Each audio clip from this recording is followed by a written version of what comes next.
Bueno, pues muy buenos días. En primer lugar, darte la felicitación por obtener la máxima calificación de este trabajo fin de máster en el que te has centrado en el urbanismo marchenero y bueno, la primera pregunta que me gustaría hacerte es la motivación que has tenido para elegir el trabajo y situarlo en nuestro pueblo. Bueno, pues la motivación principal es que esto venía de hace ya tiempo. Hace un par de años estuve trabajando con una beca de investigación en el departamento de urbanística de la Universidad de Sevilla. Hicimos un estudio sobre este tipo de parcelaciones en Andalucía. Entonces, pues claro, era un laboratorio muy amplio y no permitía, digamos, el contacto con el terreno. Entonces la decisión de Marchena no es que sea un caso excepcional ni nada por el estilo, sino simplemente que tenía la oportunidad de todas las tesis, todos los modos de conteo, todas las cuestiones que iban surgiendo.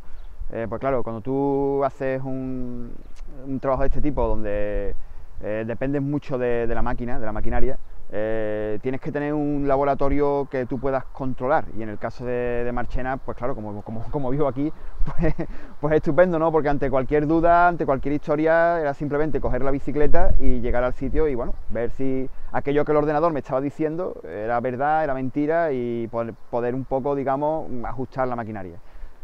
Bien, se han mezclado una serie de datos bastante interesantes desde el punto de vista geológico del terreno, también desde el punto de vista histórico de la distribución de tierra. ¿Cómo ha influido las características del terreno y sobre todo desde la época medieval hacia acá? Pues la distribución de tierras, en primer lugar, pues entre la realeza, la iglesia y los poderes de la época, hasta que los marcheneros pues construyen más o menos pues influidos por ese modelo y por los cambios que hay a partir del siglo XIX y XX. ¿Cómo ha sido determinante lo que tenemos anteriormente para haber llegado a las construcciones que tenemos hoy? Bueno, pues claro, una de las cuestiones que a mí me preocupaban es cómo surge este fenómeno, ¿no? Y porque claro, vuelvo a lo mismo. Anteriormente, aunque el fenómeno se conoce, ¿no?, este tipo de parcelaciones, como algo, digamos, homogéneo, evidentemente no lo es. Y en cada pueblo, en cada situación es distinto. Entonces, claro, la posibilidad de tener un sitio controlado, como he dicho antes, pues claro, posibilita poder tirar para atrás en la historia, ¿no? Y creo que es la parte más interesante.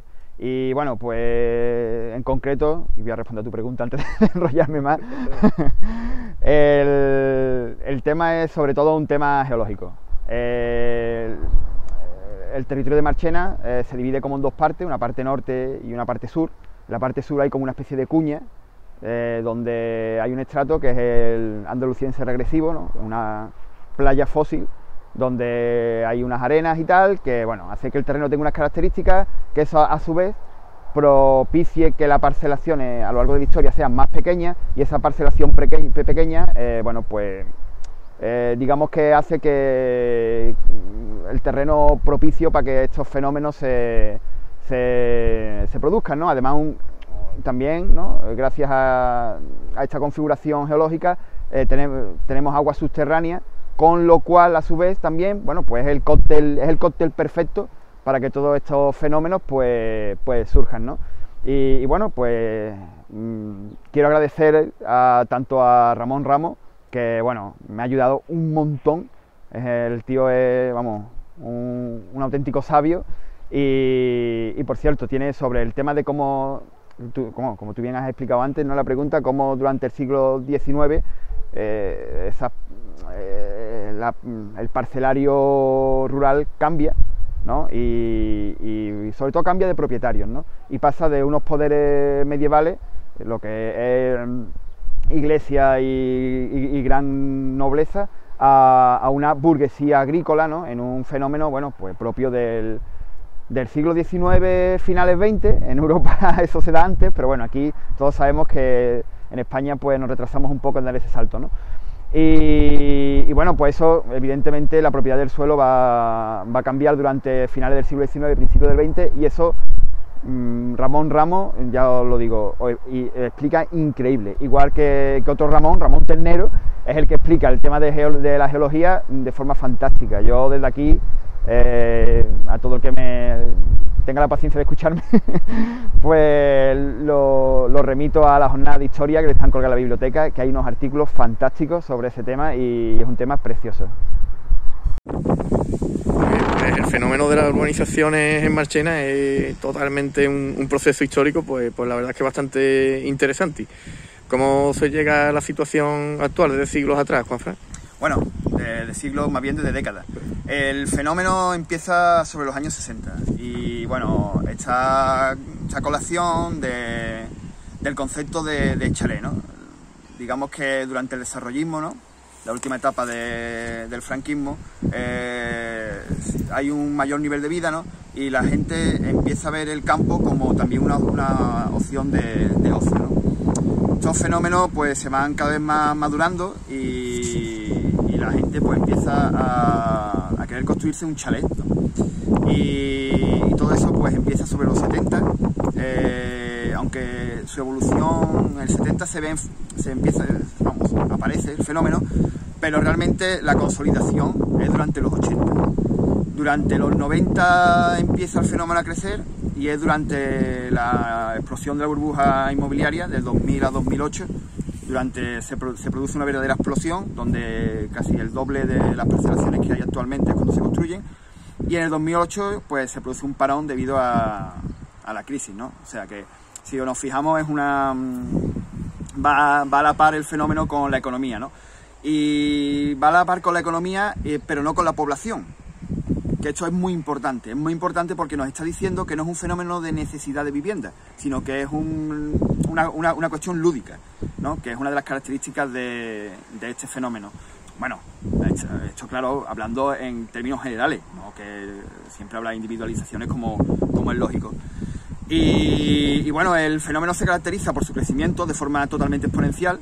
A medida que iban saliendo los números, este crecimiento exponencial casi que se puede traducir en una fórmula matemática, porque es que es preciso, sí, muy preciso.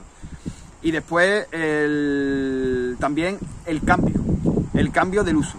Y es que en los primeros fenómenos, todas estas parcelaciones van siempre ligadas a un uso agrícola, de huertas, de pequeña agricultura familiar, ¿no?, el típico huertecillo, ¿no? Al final como estamos en las arenas, tenemos agua, tenemos una alberca, nos bañamos en la alberca y eso se convierte en piscina, ¿no? Ese proceso se va cada vez más urbanizando en el sentido urbano, ¿no? Se va, digamos, ese carácter agrícola se va perdiendo. Y cada vez más vamos teniendo pues el chalet puro y duro sin un peso agrícola, ¿no? Y esa es básicamente la evolución de estos fenómenos. Y además unas particularidades como la piscina como elemento clave, que hay un gran número de piscinas, y también unas parcelaciones que son relativamente pequeñas, ¿no? Esas son dos características de... La parcelación es pequeña porque, aunque muchas veces esto dificulta un poco el estudio, porque claro, no hay que confundir la parcelación con la parcela catastral, porque muchas veces son parcelas catastrales grandes donde hay muchas parcelas pequeñas. Y es el elemento de la piscina como esencial, ¿no? Esto sí es una distinción de este tipo de latitudes, ¿no? Mientras que, por ejemplo, estos fenómenos en el norte de España, digamos que la piscina es un agregado, ¿no? La gente tiende a un rollo del campo, ¿no?, lo bucólico y pastoril, y al final pues la piscina es un elemento. Sin embargo, aquí es justo al contrario. Si vemos, por ejemplo, fotos aéreas de los años 80, vamos a ver cómo se construye la piscina, es decir, la piscina como elemento clave, y alrededor de la piscina empieza a surgir todo el resto de edificaciones, ¿no? Entonces eso sí es un elemento diferenciador de esta zona. También una de las ideas que aportas en el trabajo es que se aprovechen un poco mejor los caminos y que toda esta zona en la que se concentran pues tantas viviendas en el terreno fuera del núcleo urbano propiamente dicho, pues que tengan un desarrollo más sostenible del urbanismo marchenero, y que puedan ser pues puntos de encuentro entre la población para merenderos, para la práctica también de deporte, desplazarse con bicicletas, el aprovechamiento de los caminos quizás podría ser mejor, ¿no? Que están quedando bastante estrechos, y eso claro. ya lo ha puesto el Taller Verde en muchas ocasiones. Esa es una de las reivindicaciones, porque todo esto, vamos a ver, esta fenomenología tiene una parte que como muy oscura, en el sentido de que no se ha querido estudiar nunca.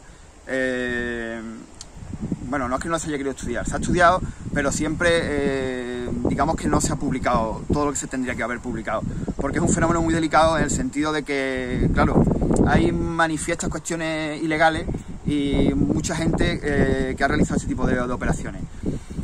Pero bueno, a lo mejor el problema no es la gente, sino la ley. Quiero decir, la ciudad es la ciudad, ¿no? Y la ciudad responde a los actos de sus ciudadanos. La ciudad no se puede equivocar por definición, porque la gente tiene una forma de vivir. Entonces, cuando una ley y una deriva urbanística van tan disparejas, quizás el problema no sea la ciudad, porque ya la ciudad no se puede equivocar. A lo mejor el problema es la ley, que no refleja una realidad que realmente está ocurriendo, ¿no? Entonces esto deriva en que, por ejemplo, hay un estudio donde se clasifican las parcelaciones ilegales hechas por un equipo de gobierno. Y ese estudio es súper difícil de encontrar, está publicado en el BOJA, ¿no?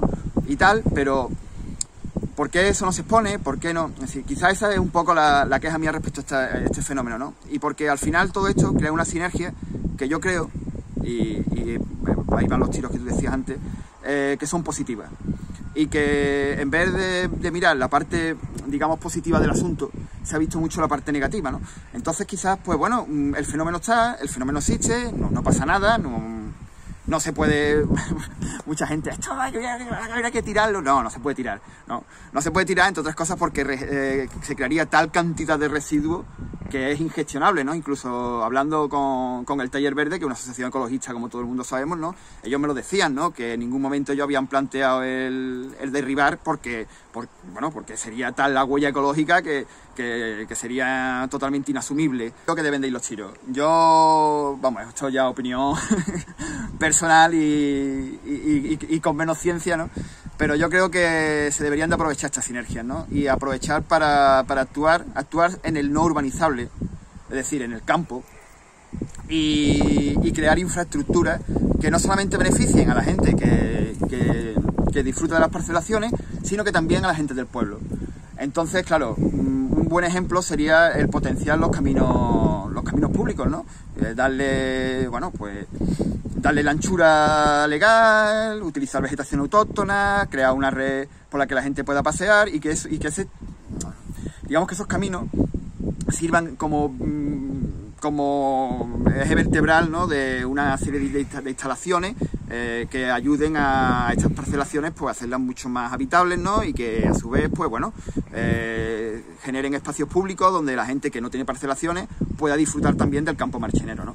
Yo, por ahí es por donde van los tiros míos, que ya digo que es una cuestión. A mí lo que sí me preocupa, porque uno puede tener una opinión más o menos acertada, ¿no? Miles de compañeros míos pueden llegar, oye, Juanfran, lo que tú estás planteando es una barbaridad, porque perderíamos producción, en fin, es muy discutible todo esto. Lo que no es discutible es que no se ponen soluciones. Es decir, siempre se plantea el tema desde un punto de vista legal, de legal o no legal. Al acuífero le da igual que esto sea legal o no sea legal. Es decir, siempre como un punto de vista legalista. Entonces, creo que el planteamiento que se debería de hacer es urbanístico. Es decir, poner soluciones, que ya digo que a lo mejor la solución que yo propongo en mi trabajo, pues, puede ser muy naif, puede ser, no sé, se puede calificar de muchas cosas, ¿no? Muy académica, desde luego, puede ser muchas cosas. Pero bueno, es una solución, quiero decir, es un planteamiento. Y esa es la parte que a mí me preocupa de este tema, ¿no? Que no hay planteamientos, que todo es como aquí no pasa nada, ¿no? Como vamos a esconder el problema debajo de la manta. Y no hay que esconder el problema debajo de la manta, porque oye, esto está aquí, no pasa nada y creo que, como he dicho antes, ¿no? Generan una sinergia que deben de ser aprovechadas de forma positiva. No solamente para el que viva, sino para el que vive en el pueblo, ¿no? Y que bueno, es un poco, desde mi punto de vista, es un poco la crítica que hago también en el trabajo, ¿no? De que bueno, quizás los únicos que sí reivindican este tema la parte de los ecologistas, ¿no? En este caso representados por el Taller Verde, ¿no? Que sí llevan mucho tiempo reivindicando vamos, 30 años en concreto, una intervención en el territorio, ¿no? Y las demás fuerzas, tanto ciudadanas como políticas, toda la preocupación es legal. Esto es legal, es ilegal, es alegal, AFO, no es AFO, qué significa fuera de ordenación, ¿no? Y todo es como un entramado legal, y al final pienso que el árbol no nos está dejando ver el bosque, ¿no? Que sí, que la legalidad de todas estas cosas es una parte que es más o menos importante, pero que, oye, que hay una realidad física y es la que hay que tratar, ¿no? Y yo creo que por ahí van los tiros míos.